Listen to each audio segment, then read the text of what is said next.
యోబు గ్రంథము 1వ అధ్యాయము 10వ వచనం. నీవు అతనికిని అతని ఇంటి వారికిని అతనికి కలిగిన సమస్తమునకును చుట్టూ కంచె వేసేదివి కదా.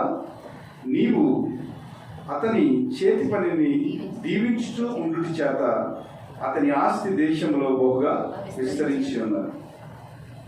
స్తోత్రము మహాగణుడ, పరిశుద్ధుడా, ఈ పాదాలకు లెక్కలేని స్తుతి స్తోత్రాలు. గడిచిన నెలంతా మమ్మల్ని కాచి కాపాడి మరొక మాసంలోకి మమ్మల్ని ప్రవేశపెట్టి నీ దివ్యమైన వాక్యమును ధ్యానించడానికి, నీ దివ్య బలి పూజలో మేము పాల్గొనడానికి మీరు ఇస్తున్న ఆ గొప్ప కృపను బట్టి వందనాలు స్తోత్రాలు చెల్లించుకుంటూ, నాయన ఏ మనిషి కూడా నీ దృష్టికి యోగ్యుడు కాడు, కానీ ప్రభువైన యేసుక్రీస్తు కృప వలన విశ్వాసం ద్వారా మేము నీ కుమారులుగా పిలువబడటానికి మిలిచిన అధికారాన్ని బట్టి వందనాలు స్తోత్రాలు చెల్లించుకుంటూ, వాక్యంలోని సత్యాలను గ్రహించి మీ కృపలో మేము మేలు పొందటానికి, బలం పొందటానికి, ఆదరణ కలిగి జీవించడానికి సహాయం చేసి నడిపించమని, మీరే ఘనత మహిమ పొందమని వాక్యమై ఉన్న ప్రభువైన యేసుక్రీస్తు నామమున అడిగి వేడుకుంటున్నాం పరమ తండ్రి, ఆమేన్. దేవుని బిడ్డలారా, యోబు గ్రంథము చాలా పురాతనమైన గ్రంథం. యేసుక్రీస్తు కంటే కూడా 2000 సంవత్సరాలకు ముందు ఈ గ్రంథము రచించబడింది. ఈ గ్రంథం యొక్క ముఖ్యమైన ఉద్దేశం ఏమిటంటే, మానవ జీవితాలలో దేవుడు వేదనలు, కష్టాలు ఎందుకు ఆయన అనుమతిస్తాడు, మనుషులకు వేదన కలిగిన తర్వాత ఆ వేదనలో నుంచి మనుషులను ఆయన ఆదరించి తన యొక్క ఉద్దేశాన్ని వ్యక్తుల జీవితాల్లో ఎలాగా ఆయన సఫలపరుస్తాడు అనేది ఈ యోబు గ్రంథం యొక్క ముఖ్య ఉద్దేశం. అయితే ఈరోజు పాఠంలో 4 అంశాలు ఉన్నాయి. యోబు యొక్క లక్షణాలు లేదా గుణగణాలు, అలాగే సాతాను యొక్క గుణగణాలు, దేవుని యొక్క గుణగణాలు, మన యొక్క గుణగణాలు. ఈ 4టిని కలిపి మనం అధ్యయనం చేయాలి. ఎందుకంటే ఈ లోకంలో ఆస్తిపాస్తుల కంటే కూడా, భోగభాగ్యాల కంటే కూడా అత్యంత విలువైన విషయం ఏదైనా ఉందంటే అది మనుషులందరూ కూడా దేవునికి భయపడి ఆయన గుణలక్షణాలు కలిగి జీవించి ఆయనను ఆరాధించి సేవించడం ద్వారా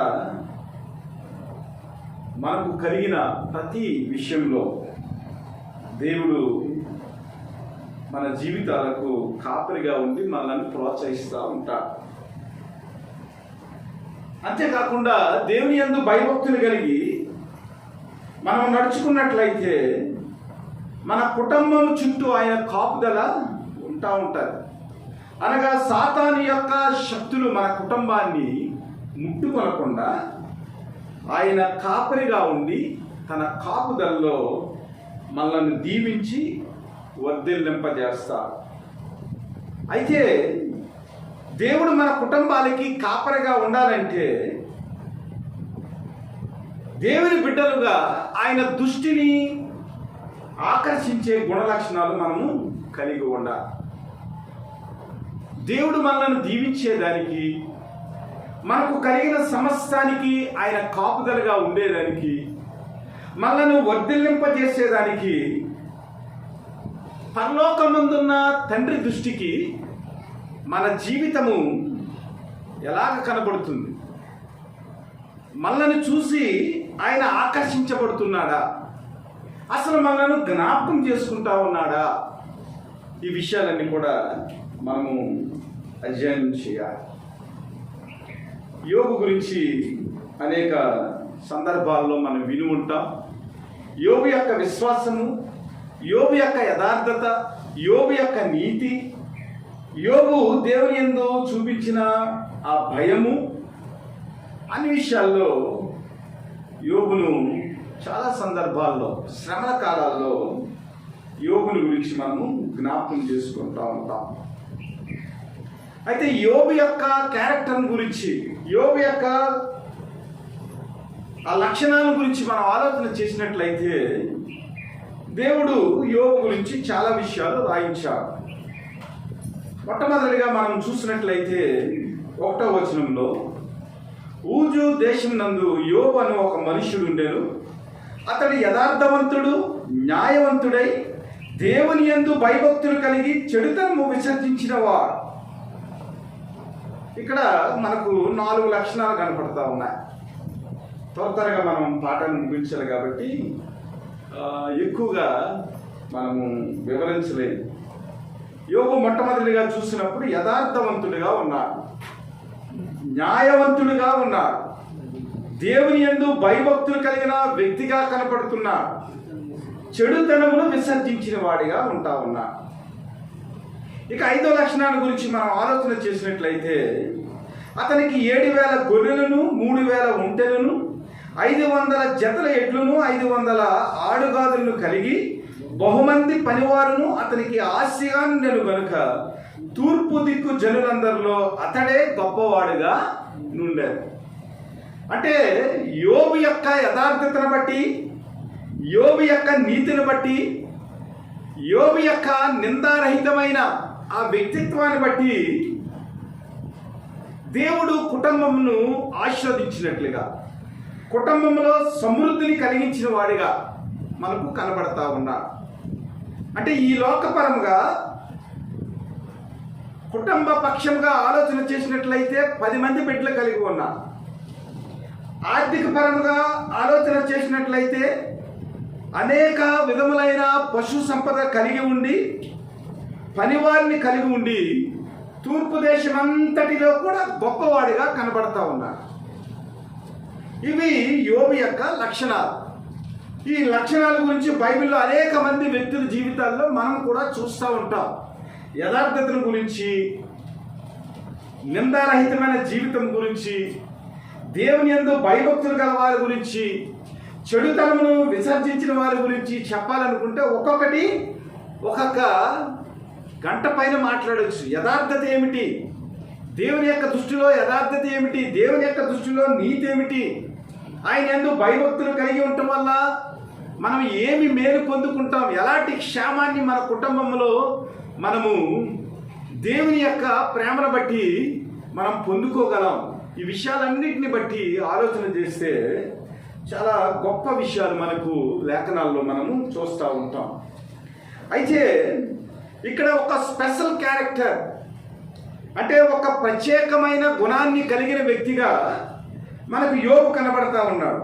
అదేమిటంటే 5వ వచనంలో, వారి వారి విందు దినములు పూర్తి కాగా యోబు తన కుమారులు పాపం చేసి తమ హృదయంలో దేవుని దూషించలేమని వారిని పిలువనంపి వారిని పవిత్రపరిచి అరుణోదయమున లేచి వారిలో ఒక్కొక్కరి నిమిత్తమై దహన బలి నర్పించుచూ వచ్చెను.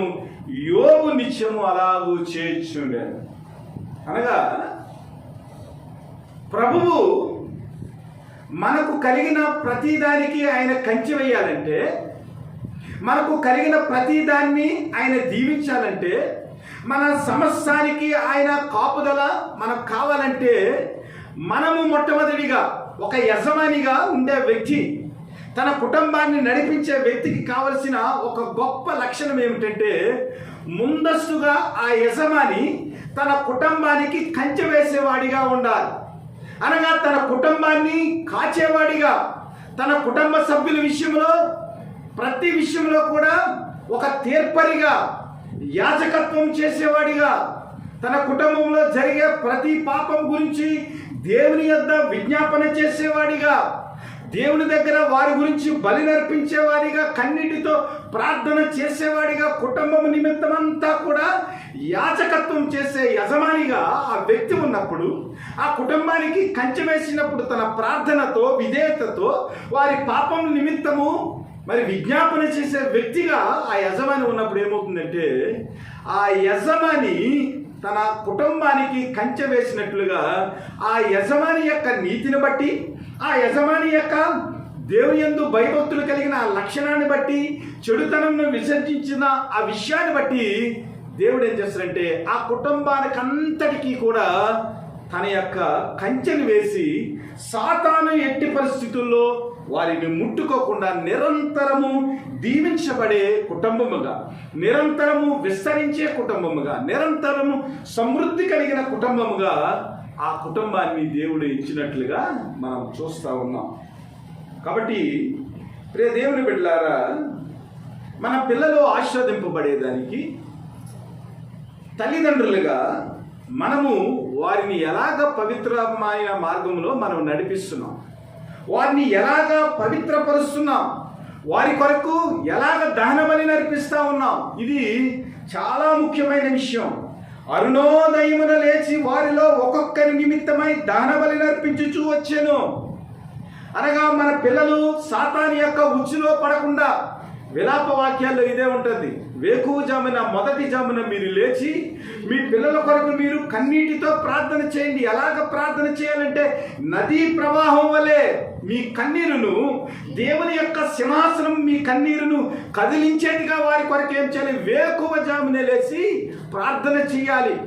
ఇక్కడ యోబు చేస్తా ఉన్నాడు, అరుణోదయమున లేచి వారు విందు చేస్తా ఉన్నారు, సమృద్ధి కలిగి ఉన్నారు.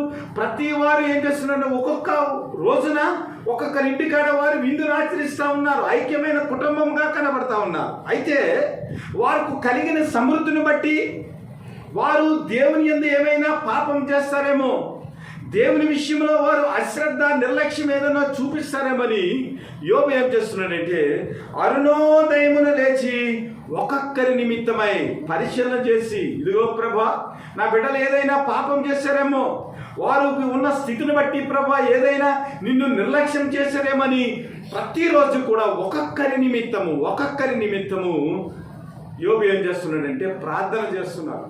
వారి కొరకు వారికి ఉన్న సమృద్ధిలో నుంచి గొర్రెలు, మేకలు అన్నీ కూడా ఎక్కువ ఉన్నాయి కాబట్టి ప్రతి నిత్యము కూడా దహన బలి చేస్తూ ఉన్నాడు దేవునికి. కాబట్టి ప్రియ తల్లిదండ్రులారా, మీ పిల్లలు ఆశీర్వదింపబడేదానికి, మీ పిల్లలు వృద్ధిలో రావటానికి మీరేం చేయాలంటే, అరుణోదయమున లేచి యోబు ఎలాగైతే తన బిడ్డల కొరకు మరి ప్రార్థన చేస్తూ ఉన్నాడు, వారిని ఎలాగ పాపంలోనికి పడిపోకుండా ఎలాగ పవిత్రపరుస్తున్నాడు, ఒకవేళ మనసులో వారు ఏదైనా పాపం చేశారని వారి కొరకు ఎలాగ దహన బలి ఆచరిస్తున్నారు, అలాగ మనం ఏం చేయాలంటే కన్నీటితో మన బిడ్డలు ఒక్కొక్కరి కొరకు మనం ప్రార్థన చేసేవారిగా ఉండాలి.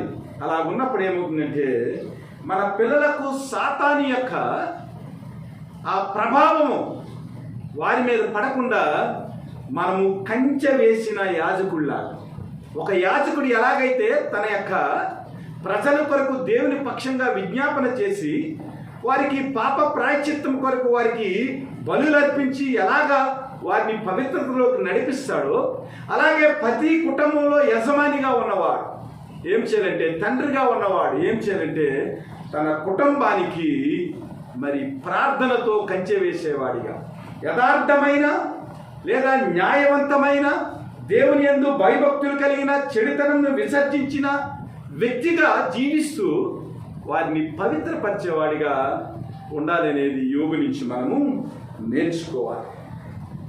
అయితే మరి దేవుని యొక్క లేఖనాల్లో యథార్థంగా నడుచుకున్నవారు ఎలాగ దీవించబడ్డారనేది 1-2 వ్యక్తుల్ని మనం చూద్దాం. ఆదికాండము 6వ అధ్యాయము 9వ వచనం. ఆదికాండము 6వ అధ్యాయము 9వ వచనం. నోవాహు వంశావళి ఇదే, నోవాహు నీతిపరుడును తన తరములో నిందారహితుడై ఉండెను.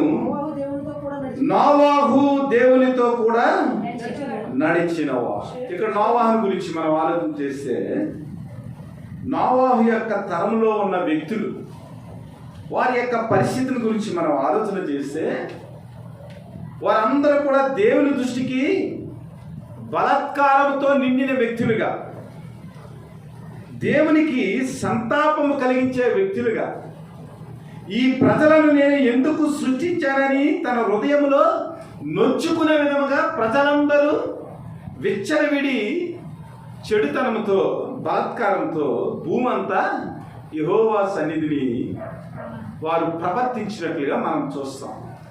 అలాంటి నీచమైన పరిస్థితుల్లో, చెడుతనము ప్రబలిపోయిన పరిస్థితుల్లో దేవుని దృష్టికి నోవాహు నీతిపరుడుగా, నిందారహితుడుగా, అలాగే దేవునితో నడిచిన వాడిగా కదా. ఒక యజమానికి ఉండవలసిన లక్షణం, కుటుంబాన్ని నడిపించే వ్యక్తి, తన కుటుంబానికి కంచె వేసే వ్యక్తి, తన కుటుంబాన్ని అంతటిని కూడా రక్షించుకునే వ్యక్తి ఎలా ఉండాలంటే, ఈ లోకము చెడిపోయినప్పటికీ, ఈ లోకము బలాత్కారంతో నిండి ఉన్నప్పటికీ, ఈ లోకము తన ఇష్టమైన కోరికలతో ప్రవర్తిస్తున్నప్పటికీ కూడా దేవుని దృష్టికి మనం ఎలా ఉండాలంటే, ప్రతి తరములో కూడా, ప్రతి విషయంలో కూడా నిందారహితమైన జీవితాన్ని జీవించేవారిగా ఉండాలి. నీతిపరుడుగా మనం కనపడాలి.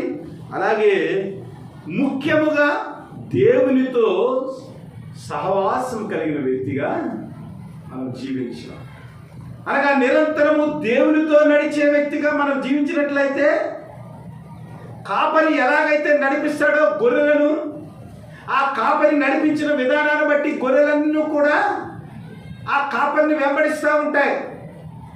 ఒకవేళ కాపరే నిజమైన నీతియుక్తమైన మార్గంలో నడవకుండా తన ఇష్టాసారంగా జీవించాడు అనుకోండి, కుటుంబం ఎలాగ మాట వింటుంది? దేవుని బిడ్డలారా, జలప్రళయం వచ్చింది.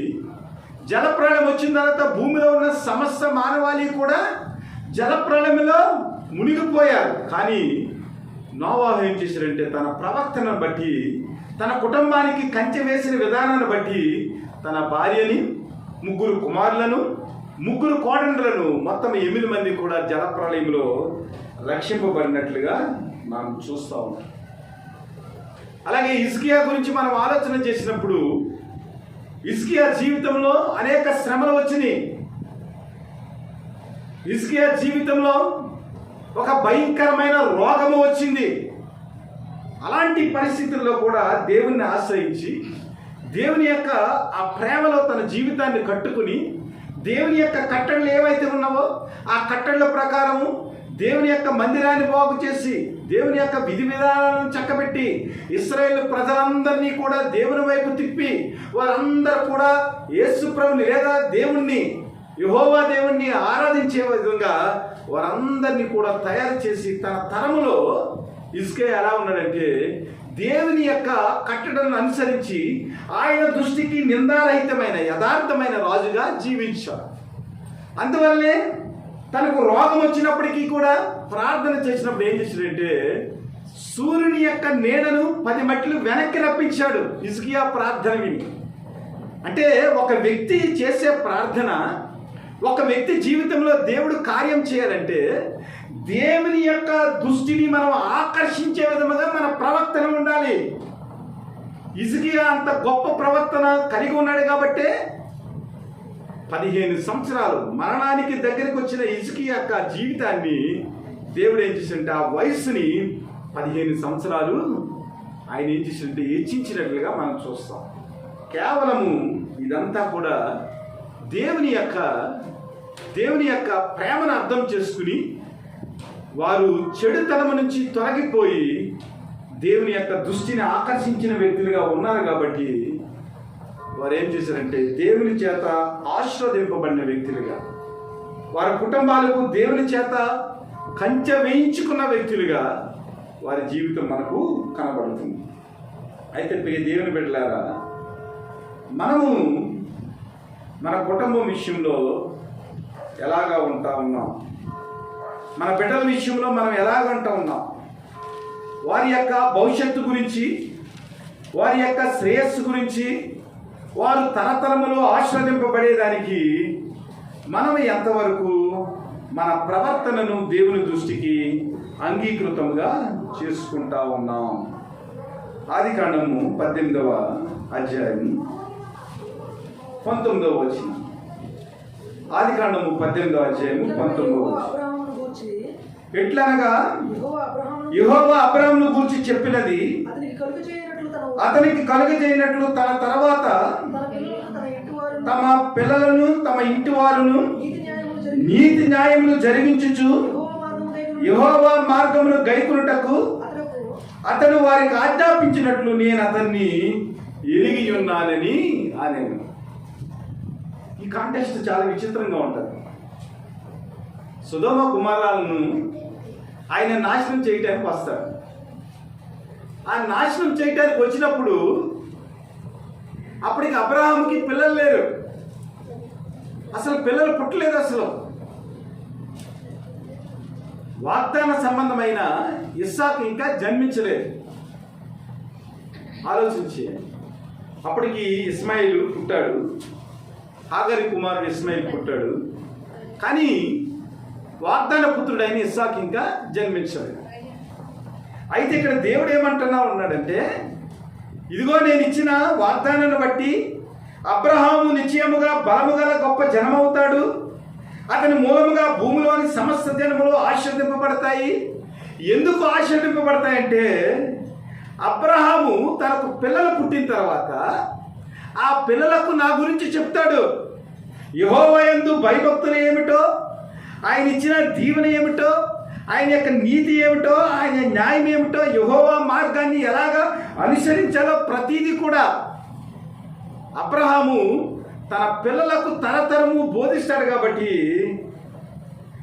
నేను చేసే పని ఏదైతే ఉందో, నేను వచ్చిన పని ఏదైతే ఉందో, అది నా స్నేహితుడైన అబ్రహాముకి చెప్పకుండా నేను వెళ్ళిపోతానా అంటారు. అంటే అర్థం చేసుకోండి, ఇంకా పిల్లలు పుట్టకముందే ఆ పిల్లలకు అబ్రహాము బోధిస్తాడని, దేవుని యొక్క మార్గాన్ని, దేవుని యొక్క కట్టడలను తర్వాతి తరం వారికి బోధిస్తాడని అసలు పిల్లలు పుట్టకముందే దేవుడు ఎరిగి అబ్రహాం ఏం చేశాడంటే ఆశీర్వదించాడు. అంటే ఇక్కడ మనం నేర్చుకోవాల్సిన నీతి ఏమిటంటే, ఈ తరములో మనము అబ్రహాములాగా జీవించినప్పుడు, ఈ తరములో మనం హిజ్కియా వలె జీవించినప్పుడు, ఈ తరములో మనం యోబు వలె జీవించినప్పుడు, మన ముందస్తు తరాలు ఏమైతే ఉన్నావో ఆ తరాలన్నీ కూడా ఆశీర్వదింపబడతాయి. ఎందుకంటే మన జీవిత సాక్ష్యం ఏదైతే ఉందో ఆ సాక్ష్యాన్ని బట్టి మన పిల్లలు దేవుని యొక్క నీతిలో, దేవుని యొక్క మార్గములో వారు ప్రతి దినము కూడా నడవటానికి మన సాక్ష్యం ఉపయోగపడుతుంది. నాకు మా కుటుంబంలో 7 తరాలు తెలుసు. నాకు మా కుటుంబంలో ఎన్ని తరాలు తెలుసు? 7 తరాలు తెలుసు.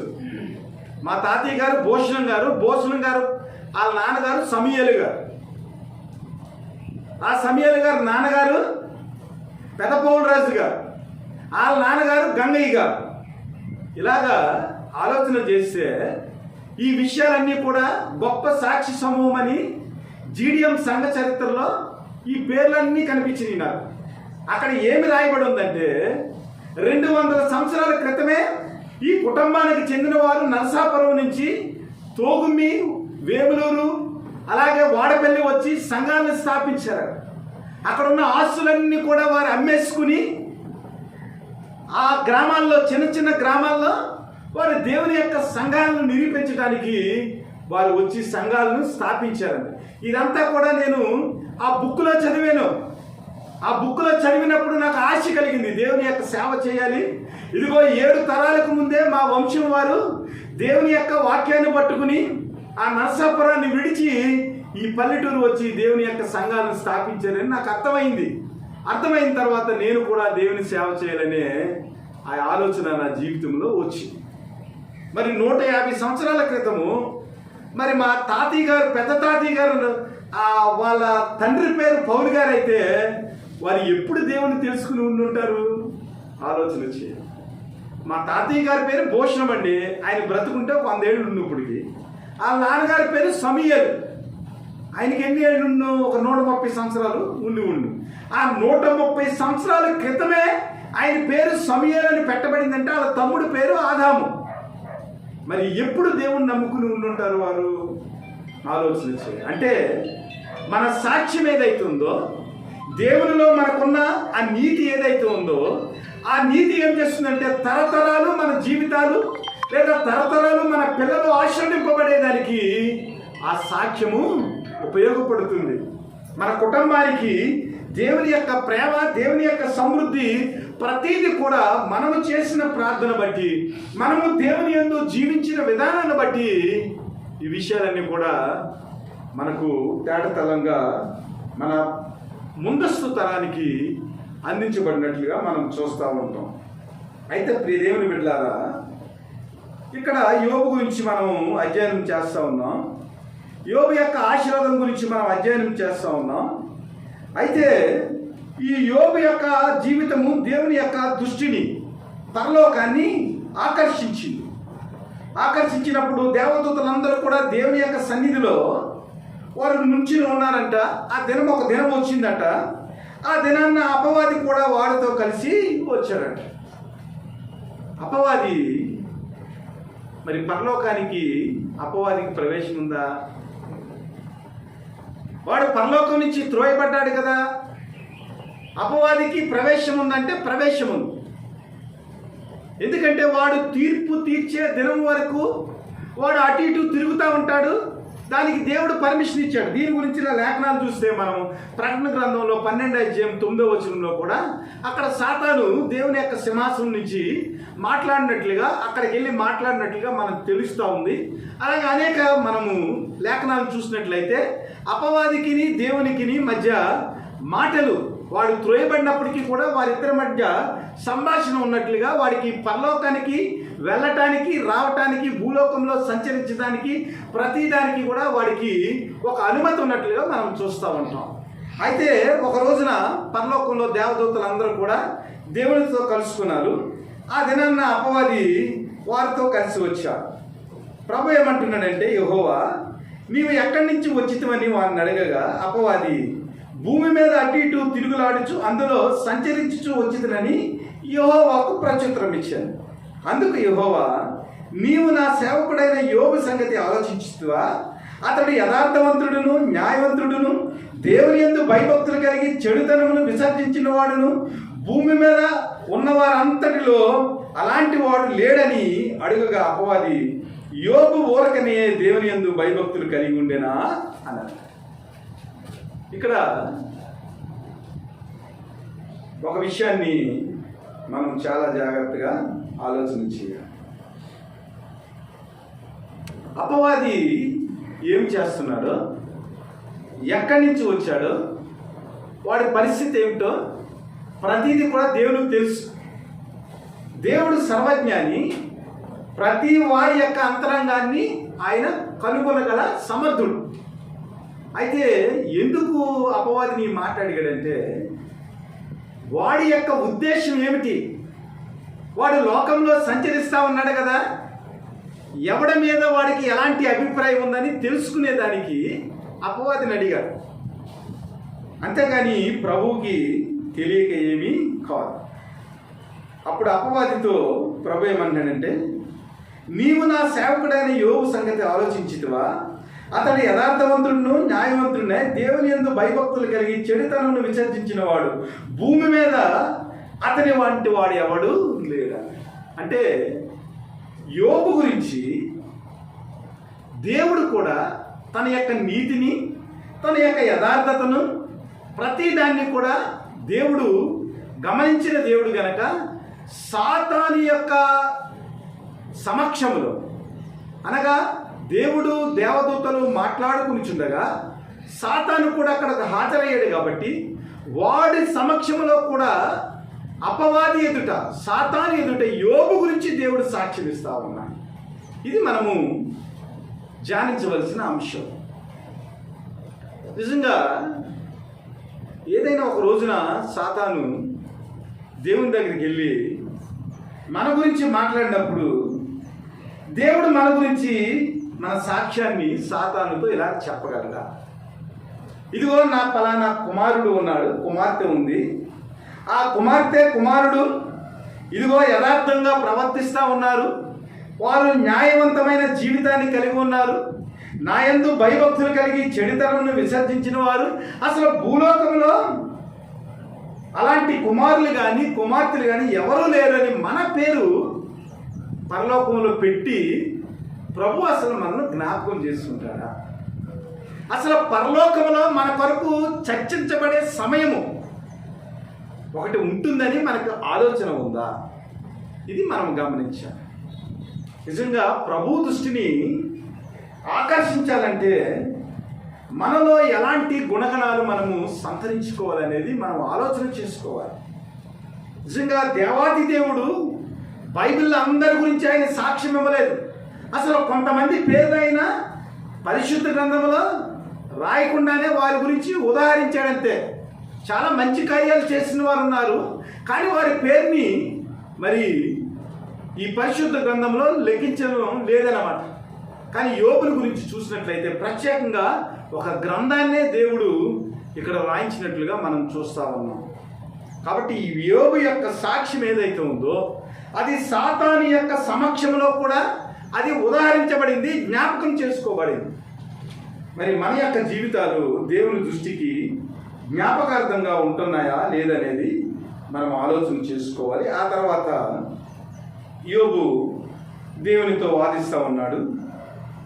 ఆ అపవాది దేవునితో యోబు గురించి వాదిస్తూ ఉన్నాడు. అది ఏమిటంటే, యోబు ఊరకనే దేవుని యందు భయభక్తులు కలవాడైనా నీవు అతనికిని అతని ఇంటి వారికిని అతనికి కలిగిన సమస్తమునకును చుట్టూ కంచె వేసితివి కదా, నీవు అతని చేతిలో నుండి అతని చేతి పనిని దీవించుచూ ఉండుట చేత అతని ఆస్తి దేశంలో బహుగా విస్తరించి.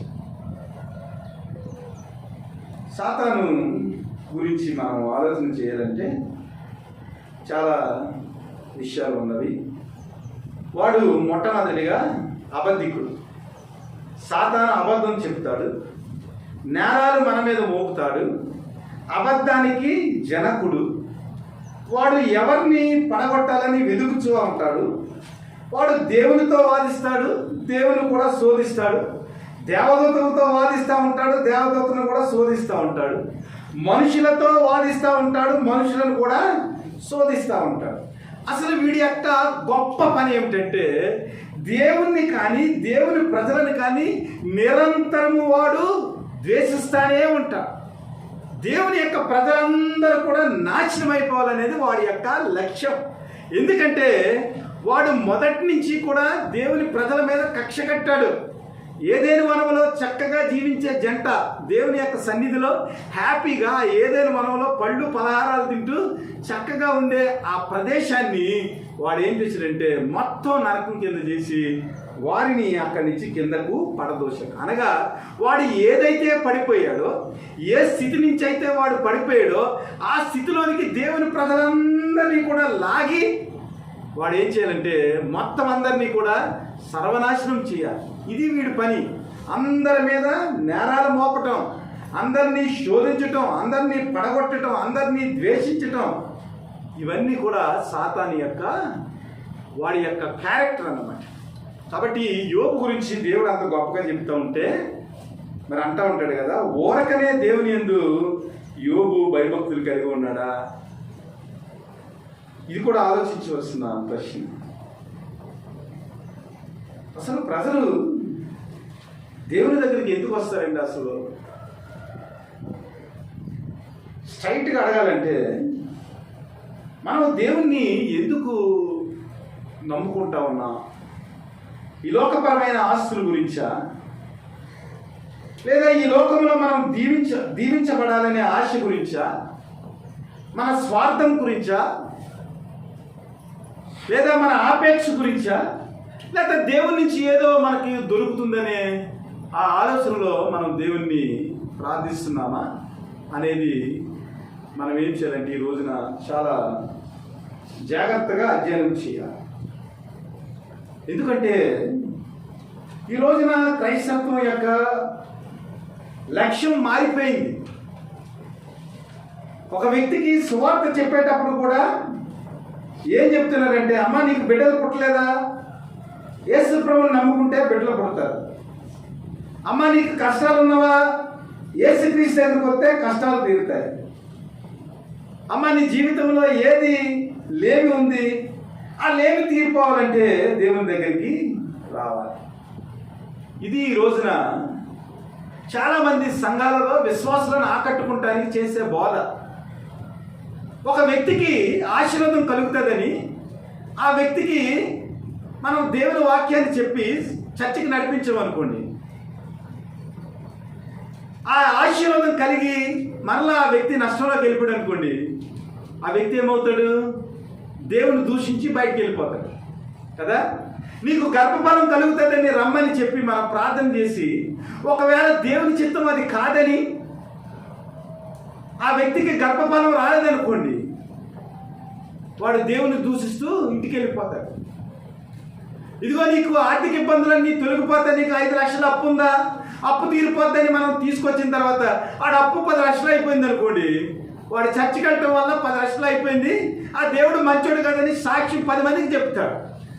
కాబట్టి ఒక వ్యక్తిని దేవునిలోనికి నడిపించేటప్పుడు మనం చెప్పవలసిన సువార్త ఏమిటంటే, ఈ లోకపరమైన ఆశలు తీరుతాయని కాదు, ఈ లోకపరమైన దీవెనలు మనకు వస్తాయని కాదు, కానీ ఇదిగో ప్రభువైన యేసుక్రీస్తుని కనుక నువ్వు నమ్ముకుంటే నీ పాపములు క్షమింపబడి నీకు ఆత్మలో స్వస్థత కలిగి నీవు దేవుని యొక్క రాజ్యానికి వారసుడు కాబడతావు. ఈ లోకము దాని ఆశ గతించిపోతుంది, కానీ నీలో పాపములు పోవటానికి, నువ్వు పరిశుద్ధులుగా జీవించటానికి ప్రభువైన యేసుక్రీస్తు, వాక్యమైన యేసుక్రీస్తు శరీరధారిగా ఈ లోకానికి వచ్చి నీ కొరకు కలవరి శిలువలో తన రక్తాన్ని చిందించి ఆ రక్తం ద్వారా నీ మీద అపవాది మోపిన ఆ నేరములన్నీ కూడా కలవరి శిలువలో కొట్టేసి నిన్ను పరలోకానికి తీసుకువెళ్తాను. నువ్వు ఏదైతే ఎక్కడైతే నశించావో ఆ నశించిన వ్యక్తిగా ఉన్న నిన్ను వెతకి రక్షించడానికి పరలోకం నుంచి ఈ లోకానికి వచ్చాడు. కాబట్టి ప్రభువైన యేసుక్రీస్తు నువ్వు నమ్ముకుంటే నువ్వు మోక్షానికి వెళ్తావు, నిత్య జీవాన్ని సంతరించుకుంటావు. అందుకొరకు ప్రభువైన యేసుక్రీస్తుని నువ్వు నమ్ముకోవాలని మనం సువార్త చెప్పామనుకోండి, ఆటోమేటిక్గా వాడు దేవుని నమ్ముకుంటాడు. దేవుని ద్వారా రక్షణలోనికి నడిపించబడిన తర్వాత దేవుని యొక్క దీవెనలు ఆటోమేటిక్గా వాడి జీవితంలో పొందుకుంటాడు. ఒకవేళ నష్టం వచ్చినా కష్టం వచ్చినా వాడి విశ్వాస జీవితంలో వాడు ఏ ఉద్దేశంతో దేవుని దగ్గరకు వచ్చాడో ఆ ఉద్దేశాన్ని గురిగా చేసుకుని వాడు జీవిస్తాడు. కాబట్టి ఈ రోజున క్రైస్తవ యొక్క జీవితం ఏమైతే ఉందో, ఈ రోజున సంఘాలలో వస్తున్న బోధ ఏదైతే ఉందో అది ఈ లోకపరమైన మతపరమైన ఆసక్తిని పుట్టించేదానికి, దీవెనల కొరకు, లేదంటే ఏదో మనకు కలిసి వస్తుందనే ఆ సువార్తను ప్రకటించడం వల్ల ఏమవుతుందంటే విశ్వాసులలో నిజమైన విశ్వాసపు విలువలు పోతా ఉన్నాయి. అదే విషయాన్ని సాతాను చెప్తా ఉన్నాడు. ఇదిగో యోబుకి కలిగిన సమస్తానికి నువ్వు కంచె వేశావు, అతను ఏ పని అయితే చేశాడో ఆ పనిని నువ్వు దీవిస్తా ఉన్నావు, అతను కలిగిన సమస్తాన్ని నువ్వు విస్తరింపజేస్తా ఉన్నావు, అందువల్ల యోబు నిన్ను నమ్ముకుంటా ఉన్నాడు. నువ్వు యథార్థవంతుడు నీతివంతుడు అని అంటా ఉన్నావు కదా. అయితే ఒకవేళ నీవు ఇచ్చిన సమృద్ధి ఏదైతే ఉందో, నీవు వేసిన కంచి ఏదైతే ఉందో, నువ్వు ఏదైతే చెప్పావో ప్రతీది కూడా యోబు నుంచి తీసివేసినట్లయితే యోబు నిన్ను దూషిస్తాడని ఏం చేశాడంటే సాతాను దేవునితో వాగ్వాదము చేశాడు. దేవుని బిడ్డలారా, ప్రభువైన యేసుక్రీస్తు వారు కూడా శిలువకు అప్పచెప్పబడే ఆ సమయంలో మొత్తం శిష్యులందరూ కూడా చెదిరిపోయారు. అందరూ చెదిరిపోయారు. దేవుడు వాక్యం చెప్పాడు, ఇదిగో నా శరీరాన్ని తిని మీరు నా రక్తాన్ని త్రాగండి అని వాక్యం చెప్తే అక్కడ ఉన్న ప్రజలకు ఆధ్యాత్మికమైన శరీరము, ఆధ్యాత్మికమైన దేవుని రక్తం గురించి వారికి అర్థం కాలేదు. అర్థం కాక అందరూ కూడా వెళ్ళిపోయారు, దేవుని విడిచి వెళ్ళిపోయారు. వెళ్ళిపోయిన తర్వాత శిష్యులు 12 మంది మిగిలారు. యోహాను సువార్త 6వ అధ్యాయం 66 నుంచి 69 వరకు మనం చదివినట్లయితే శిష్యులు 12 మంది నిలిచి ఉన్నారు. ప్రభువైన యేసుక్రీస్తు వారు అన్నాడు, మీరు కూడా వెళ్ళిపోవాలని మీరు నిలిచి ఉన్నారా అంటే, అందులో పేతురు లేచి, అయ్యా నీవే మా దేవుడు అయ్యా, నీవు తప్ప మేము ఎవరిని ఎరగమయ్యా, నిత్య జీవపు మాటలు కలవాడవు, సాక్షాత్తు దేవుని కుమారుడు అయిన దేవుడవు, నిన్ను విడిచి మేము ఎక్కడికి వెళ్ళిపోతామయ్యా, నీవే దేవుని నిజమైన కుమారుడు, అద్వితీయ కుమారుడు అని పేతురు అక్కడ ఏం చేశాడంటే ప్రభు వేసిన ఆ ప్రశ్నకు సమాధానంగా చెప్పాడు. అప్పటికింకా వారి శిష్యుల యొక్క జీవితాల్లో శ్రమలు రాలేదు. ప్రభు యేసుక్రీస్తు శిలువకి అప్పగించబడే సమయం దగ్గరికి వస్తుందంటే, తీరా సమయం వచ్చేటప్పటికి ప్రభా నిత్య జీవపు మాటలుగా వారిని నిన్ను విడిచి మేము ఎక్కడికి వెళ్ళిపోతామని పేతురు ఏం చేశాడంటే, ప్రభు అయిన యేసుక్రీస్తు వారు ఎవరు నాకు తెలియదు. దేవుని బిడ్డలారా, మరి పేతురు విషయానికి, యోబు విషయానికి ఒకవేళ మనము మధ్యలో ఉన్న వ్యత్యాసాన్ని మనం చూసినట్లయితే, పేతురు కంటే కూడా యోబు చాలా గొప్పవాడిగా మనకి కనపడతాడు. ఆ తర్వాత పేతురు ఉజ్జీవింపబడిన తర్వాత దేవుని కొరకు తన జీవితాన్ని త్యాగం చేసిన వ్యక్తిగా చాలా గొప్ప కార్యాలు చేశాడు. కానీ యోబు గురించి, పేతురు గురించి మనం ధ్యానం చేసినప్పుడు యోబు మనకు చాలా గొప్పగా మనకి కనిపిస్తాడు. మన జీవితంలో కూడా సాతాను ఏం చేస్తుందంటే మన మీద అపవాదులు వేస్తూ ఉంటారు. దేవుని యొక్క ప్రణాళిక నుంచి, దేవుని యొక్క రక్షణ నుంచి, దేవుని యొక్క సంఘం నుంచి, దేవుని యొక్క సహవాసం నుంచి మనల్ని దూరంగా చేయాలని వాడు ఏదో కప్పనిందా వాడు మోపుతానే ఉంటాడు.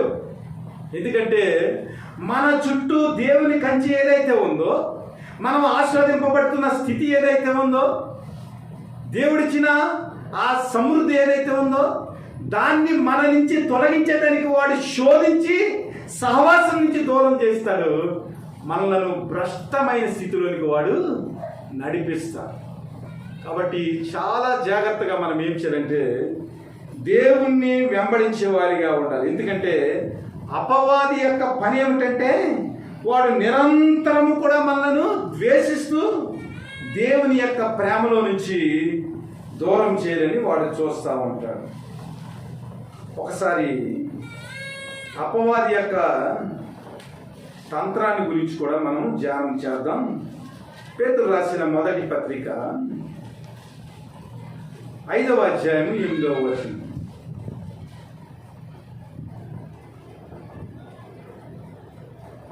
నిబ్బరమైన బుద్ధి గలవారే మెలకుగా ఉండుడి, మీ విరోధి అయిన అపవాది గర్జించు సింహం వలె ఎవరిని మృంగుదునని వెదుకుచూ తిరుగుచున్నారు.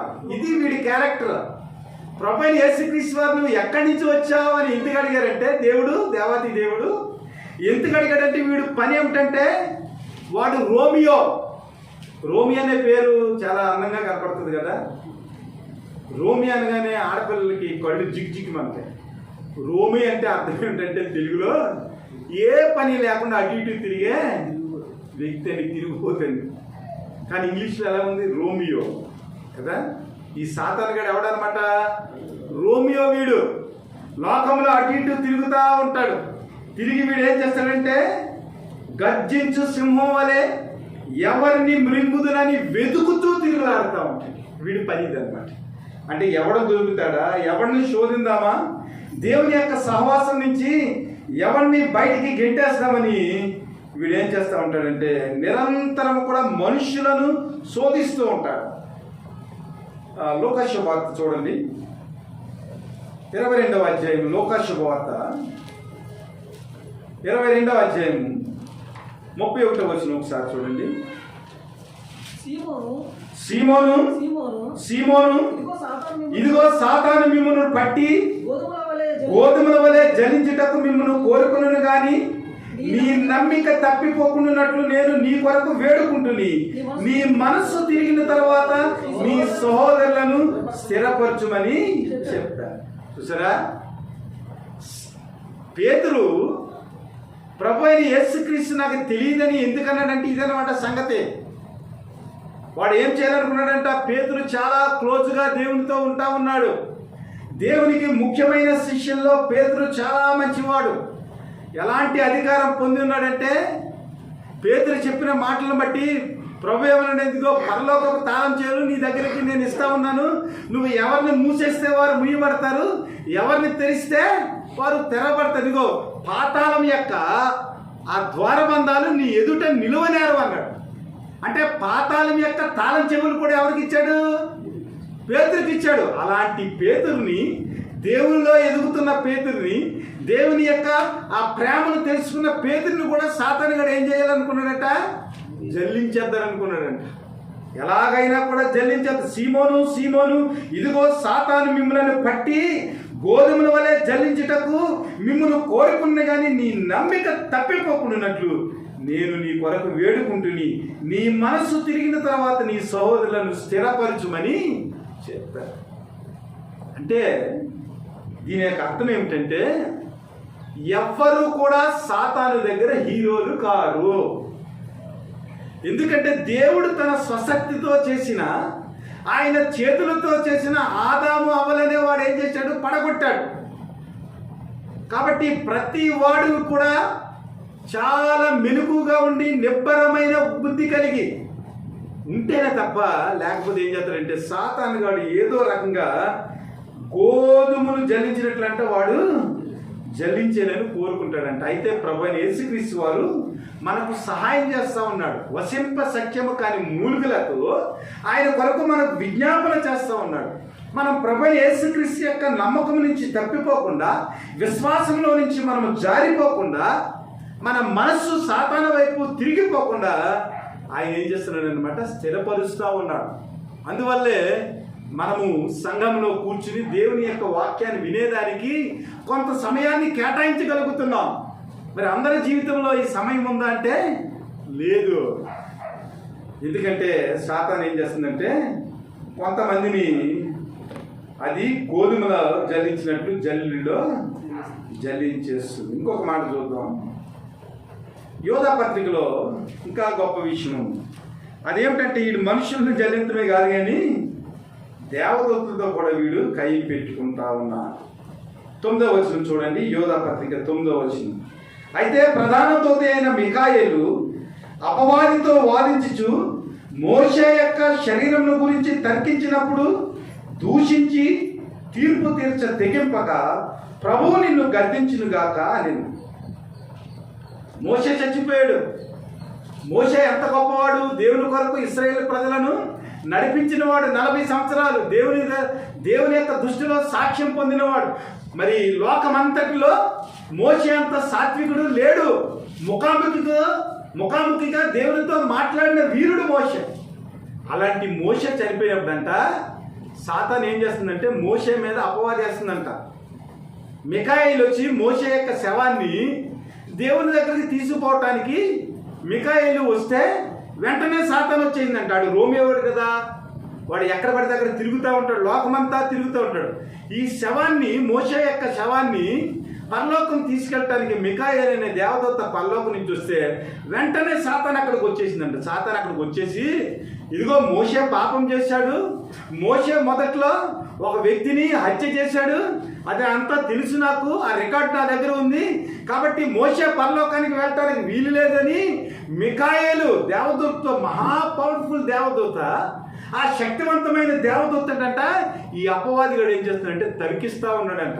ఇదిగో మోషే శవం నాది, ఈ వ్యక్తి పాపం చేశాడు, ఈ వ్యక్తి హత్య చేశాడు, ఈ వ్యక్తి కొన్ని మిస్టేక్ చేశాడు తన జీవితంలో, ఇదిగో మిస్పా దగ్గర ద్రోహులారని వారిని శపించాడు, వారి మీద విసుక్కున్నాడు. ఈ పాపాలన్నీ కూడా మోషే జీవితంలో కనబడుతున్నాయి. కాబట్టి మోషే పాపి అని ఏం చేశాడంటే తీర్పు తీర్చి దేవదూతతో తర్కించి వాడు ఏం చేశాడంటే శవం నాకు ఇచ్చేయమని అడిగాడు. అప్పుడు మిఖాయేలు దేవదూత ఏమన్నదంటే మోషే యొక్క శరీరం గురించి తర్కించినప్పుడు దూషించి తీర్పు తీర్చ తెగింపక ప్రభువు నిన్ను గద్దించునుగా కానీ ఏం చేశాడంటే మోషేని పరలోకానికి తీసుకుని వెళ్ళిపోయాడు. అంటే వీడి యొక్క మనస్తత్వం ఎలా ఉంటుందంటే, ఎలాగైనా మనుషులందరినీ కూడా శోధించి వాడు నరకంలోనికి తీసుకుపోవాలని, మన సమృద్ధిని లాగేసుకోవాలని, ఏదైతే మన చుట్టూ దేవుడు కంచె వేశాడో ఆ కంచెని తీసేసి వాడు ఆ పాతాళంలోనికి మనలను ఈడ్చుకుని పోవాలనేది వాడి యొక్క ఉద్దేశం. ప్రభువైన యేసుక్రీస్తు వారు సేవ పురుషులు 40 దినాలు ఉపవాసం ఉండాలని ఆయన అరణ్యంలో ఉపవాసం చేస్తూ ఉంటే ప్రభువైన యేసుక్రీస్తు వారిని కూడా శోధించాడు.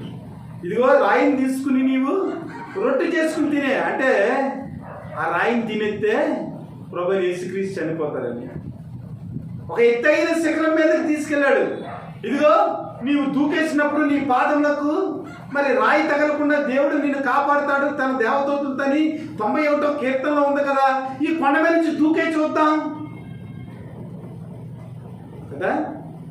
ఇప్పుడు ఏం చేస్తాడంటే వాక్యములో నుంచే వాడు మనల్ని శోధించి వాక్యం యొక్క మార్గం నుంచి తప్పించి నరకంలో పడవేసేయడానికి వాడి ప్లాన్ ఉంటుంది.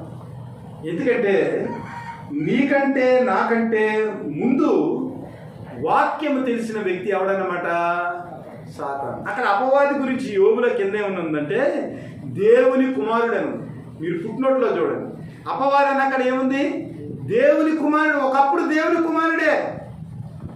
వీడు ఎంత నిజాయితీపరుడు అంటే దేవునితో సమానమైన ఆధిక్యము కలిగినంత నిజాయితీపరుడుగా వాడు జీవించాడు, యథార్థవంతుడిగా. ఎహెజ్కేలు 37 ఉంటుంది, నీవు పాపము చేయకముందు నీకంటే యథార్థవంతుడు ఎవడు లేడు. అసలు నీ నీతి, నీ నిజాయితీ, నీ న్యాయము చూస్తే ఒక సుందరమైన వ్యక్తిగా నువ్వు కనపడుతున్నావు. కానీ పాపం చేసిన తర్వాత నీ పరిస్థితి మారిపోయిందని దేవుడు అక్కడ సాతాను గురించి సాక్ష్యం ఇచ్చాడు.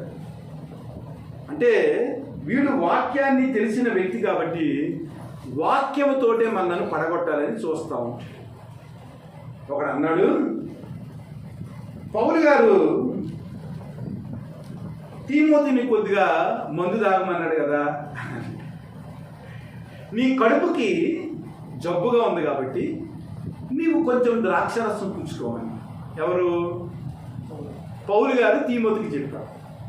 దాన్ని వాడు ఎలాగ మ్యానిపులేట్ చేస్తాడంటే తాగేవాడు, ఒరే బైబిల్లో తీమోతి గారిని మందు తాగమని పౌలు గారే చెప్పారు, నువ్వు మందు తాగొద్దు అన్న వేడరా పౌలు అని అంట కదా. అక్కడ చెప్పింది ఏమిటి? వాడు కడుపుకి బాగోలేదు కాబట్టి వాడు స్వస్థపరచబడేదానికి కొంచెము ద్రాక్షరసము పుచ్చుకుంది. ఎప్పటి వరకు? తగ్గే వరకు. ఇదేమో ఆలోచించడం. దీన్ని పట్టుకుని ఏమంటాడంటే ఇదిగో బైబిల్లో మందు తాగమని ఉంది. ఒకడేమంటాడంటే లోతు కుమార్తెలు తప్పు చేశారు కదా తండ్రితోటే. అక్కడ ఏం జరిగింది, ఏమిటి, ఆ తర్వాత ఏమి వారి జీవితంలో శాపం వచ్చింది, వారు తీసుకున్న నిర్ణయాన్ని బట్టి వారు ఎంత శోధింపబడ్డారు, ఎంత నష్టం వచ్చింది, ఇది ఏమి చూడ. అబ్రహాము 3 మంది భార్యను చేసుకున్నారు కదా, ద్రాక్ష తోటలో నోవహు తాగేసి పడిపోయాడు కదా, ఏలపడదు ఏంటి కదా. అంటే వాక్యం గురించి సరైన అవగాహన లేక వారు ఏం చేస్తారంటే వాక్యంలోని సత్యాలను గమనించలేక దుర్బుద్ధితో సాతాను చేత ప్రేరేపింపబడి వారు దేవుని యొక్క సన్నిధి నుంచి తొలగిపోయే అవకాశము. దేవుని వెళ్ళారా, ప్రభువైన యేసుక్రీస్తు వారు సాతానుతో అంటాడు, నువ్వు వాక్యం గురించి చాలా బాగా చెప్తున్నావు, నీకు అసలు విషయం ఏమిటో నీకు తెలీదు. అదేమిటంటే నీ దేవుడైన యెహోవాను శోధించకూడదని కూడా ఒక దిక్కునుంది కదా, ఈ వాక్యం నీకు తెలీదా? నేను పర్వతం మీద నుంచి ఎక్కేసి దూకేసి ప్రభువా నన్ను పట్టుకోమని అనికంటే అసలు ప్రభువుని శోధించకుండా దూకుండా ఉంటే మంచిది కదా. పాపం చేసేసి ఏడ్చే కంటే పాపం చేయకుండా జీవించడం మంచిది కదా. ఇది మనకు అర్థం కావాలి. అయితే సాతాను గాడు ఏం చేస్తాడంటే వాడు ప్రతి వారిని శోధిస్తాడు. యేసుక్రీస్తుని శోధించాడు, దేవుణ్ణి శోధించాడు, మనుషులను శోధించాడు, ఆఖరికి దేవదూతలను కూడా వాడు శోధించాడు. కాబట్టి వీడి యొక్క తర్కం ఏదైతే ఉందో, వీడి యొక్క జ్ఞానం ఏదైతే ఉందో, ఆ జ్ఞానాన్ని మనం ఎదుర్కోవాలంటే ఎఫెసీలో ఉంటుంది, అపవాదిని ఎదురించుడి, అపవాదికి చోటు ఇయ్యకుడి. అసలు అపవాదికి చోటు ఇవ్వకుండా మనం జీవించినట్లయితే, వాడిని ఎదిరించేవారిగా దేవుని యొక్క వాక్యం అనే ఖడ్గం చేత మనము వాడికి ఎదురుపడినట్లయితే, వాడేం చేస్తాడంటే మన నుంచి తప్పుకుని దేవుని యొక్క ప్రేమను, దేవుని యొక్క కంచెను, దేవుని యొక్క కాపుదలను మనము నిరంతరము జీవించేదానికి ఆ వాక్యమే మాకు శరణ్యంగా ఉందని మనము అర్థం చేసుకోవాలి. ఆ తర్వాత ప్రభు ఏమన్నాడంటే, అయితే ఓకే, ఇదిగో అతనికి కలిగిన సమస్తమును నీ వశమునున్నవి, అతనికి ఏమాత్రమో హాని చేయకూడదని అపవాదికి సెలవేయుగా వాడు యెహోవా సన్నిధి నుంచి బయలుదేరాడు. ఓకే, యోబు నిజాయితీపరుడు కాదంటున్నావు కదా, యోబుకి అన్నీ తీసేస్తే నన్ను నమ్మడని అంటున్నావు కదా, అయితే యోబుకి కలిగిన సమస్తాన్ని నువ్వు తీసేసుకో, అయితే అతని ప్రాణానికి మట్టికి ఏ విధమైన ఆపత్తి జరగకుండా నేను ఆయనకి కాపుదలిస్తానని దేవుడు అన్నాడు. ఆ తర్వాత యోబు జీవితంలో 4 రకాల నష్టాలు జరిగింది. కుమారులు పోయారు, ఆస్తి పోయింది, పశు సంపద పోయింది, మొత్తం అంతా కూడా సమృద్ధి ఏదైతే ఉందో అదంతా తుడిచివేయబడ్డారు. మొదట షబాయిములు అనే వాళ్ళు వచ్చారు, దాడి చేశారు. తర్వాత పరలోకం నుంచి దేవుని అగ్ని వచ్చింది, కొంత పోయింది. తర్వాత కల్దీలు వచ్చారు, మొత్తం ఒంటెలన్నీ దోసుకుని పోయారు. ఆ తర్వాత గొప్ప సుడిగాలి అరణ్యం నుంచి వచ్చింది, మొత్తం అందరూ కూడా చనిపోయారు. ఇక యోబు తన భార్య తప్ప ఇంకెవరు మిగిలి ఉంటాయి. అలాంటి పరిస్థితుల్లో 21వ వచనం చూడండి, మొదటి అధ్యాయంలోనే 21వ వచనం, నేను నా తల్లి గర్భం నుంచి దిగంబరినై వచ్చి తిని దిగంబరినై అక్కడికి తిరిగి వెళ్ళేదను, యెహోవా ఇచ్చెను, యెహోవా తీసుకొనెను, యెహోవా నామమునకు స్తుతి కలుగును గాక. ఈ సంగతులలో ఏ విషయమందును యోబు ఏ పాపమును చేయలేదు, దేవుడు అన్యాయము చేసినని చెప్పలేదు. సాతాను సిగ్గుపడ్డా లేదా? దేవుణ్ణి మనం ఎందుకు నమ్ముకుంటున్నాం అనేది మనకు అర్థం కావాలి. దేవుని బిడ్డలారా, సమస్తము కూడా తుడిచివేయబడ్డది.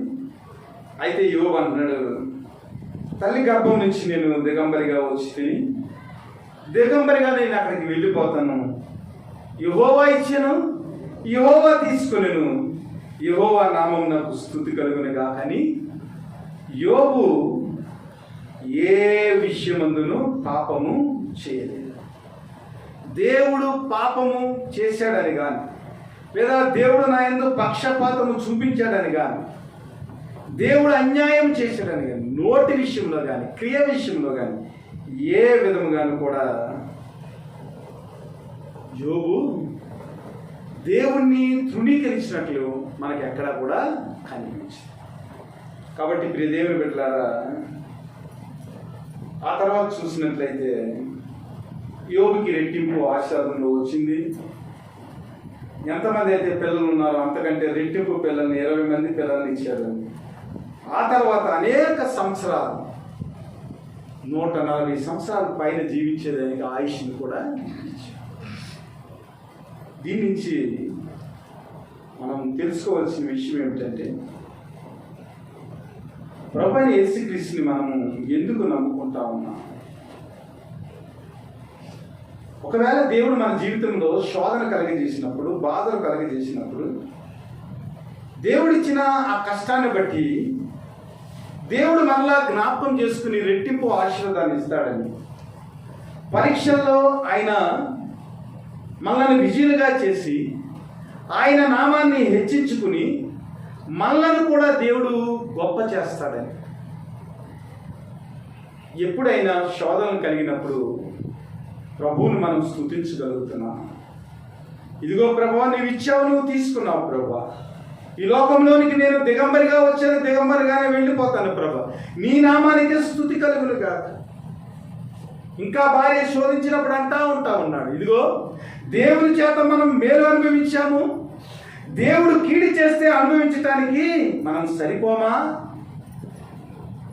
దేవుని బిడ్డలారా, మన యొక్క మాట, మన యొక్క క్రియలు, మన యొక్క యథార్థత, మన యొక్క నీతి, మన యొక్క భయము ఏదైతే ఉందో అది దేవుని యొక్క నామాన్ని హెచ్చించేదిగా మన ప్రవర్తనను మనం సరిదిద్దుకున్నప్పుడు దేవుడు నిన్ను నన్ను కూడా పరలోకం యొక్క సింహాసనంలో ఆ దేవదూతల ఎదుట, ఇదిగో యథార్థవంతుడును న్యాయవంతుడునై దేవుని యందు భయభక్తులు కలిగి చెడుతనమును విసర్జించిన బలానమ్మకమైన దాసుడని దేవుడు మన కొరకు సాక్ష్యం ఇస్తాడు.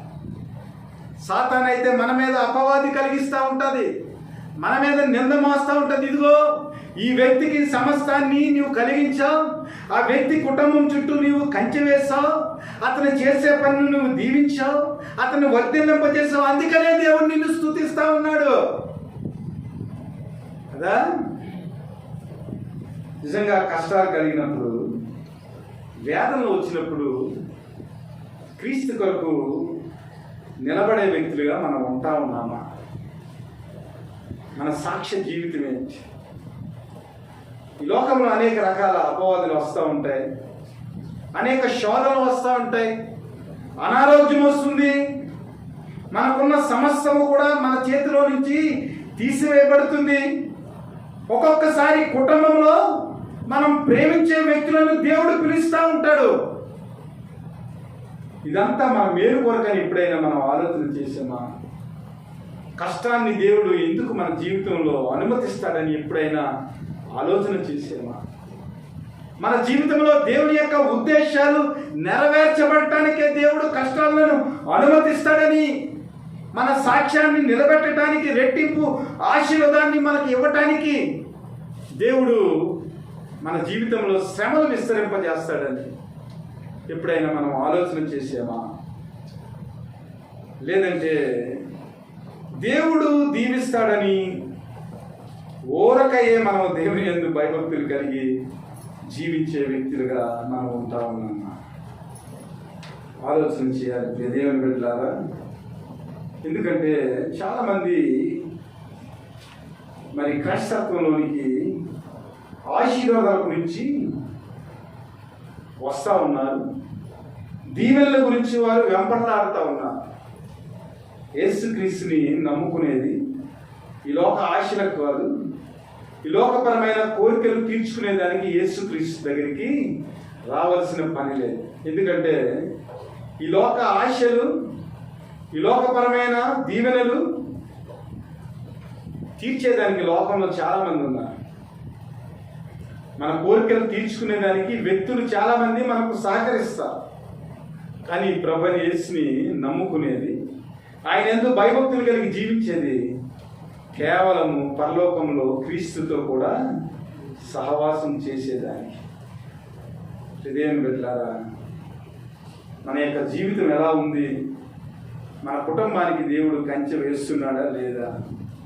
ఒకవేళ కంచె వేస్తే ఏ మెథడ్స్ని బట్టి ఆయన కంచె వేస్తూ ఉన్నాడు అనేది మనం జ్ఞాపకం చేసుకోవాలి. ఈరోజు చదవబడిన కీర్తన భాగంలో 41వ కీర్తనలో 12వ వచనము, నా యథార్థతను బట్టి నీవు నన్ను ఉద్ధరించుచున్నావు, నీ సన్నిధిని నిత్యము నన్ను నిలబెట్టుదువు. ఇశ్రాయేలు దేవుడైన యెహోవా శాశ్వత కాలము నుండి శాశ్వత కాలం వరకు స్తుతింపబడును గాక. ఆమేన్, ఆమేన్. దేవుడు మనల్ని దీవించాలంటే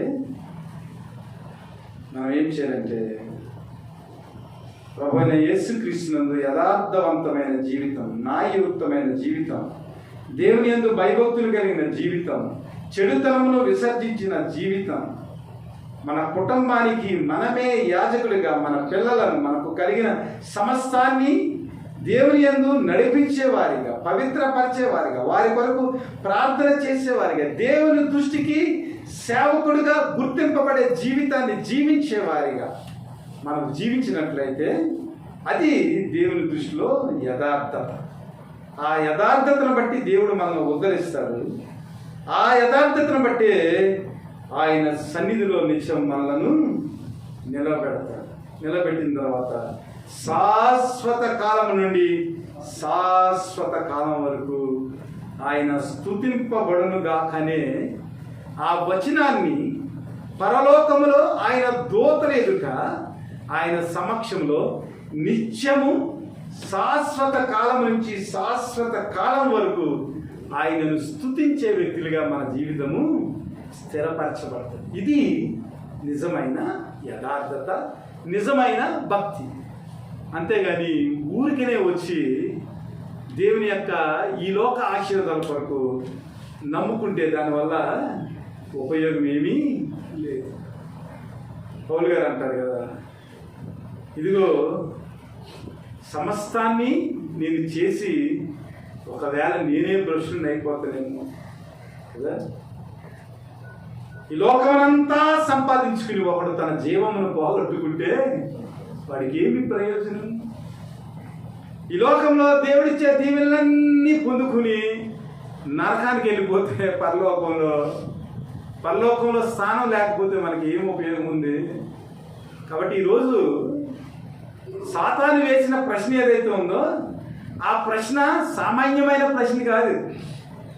ఈ లోకం యొక్క తీరు, మనుషుల యొక్క మనస్తత్వాన్ని బట్టి ఇదిగో అందరూ క్రైస్తవులని అనుకుంటున్నావేమో దేవుడా, వారందరూ క్రైస్తవులు కాదు, ఊరకనే వారు మిమ్మల్ని నమ్ముకుంటలేదు.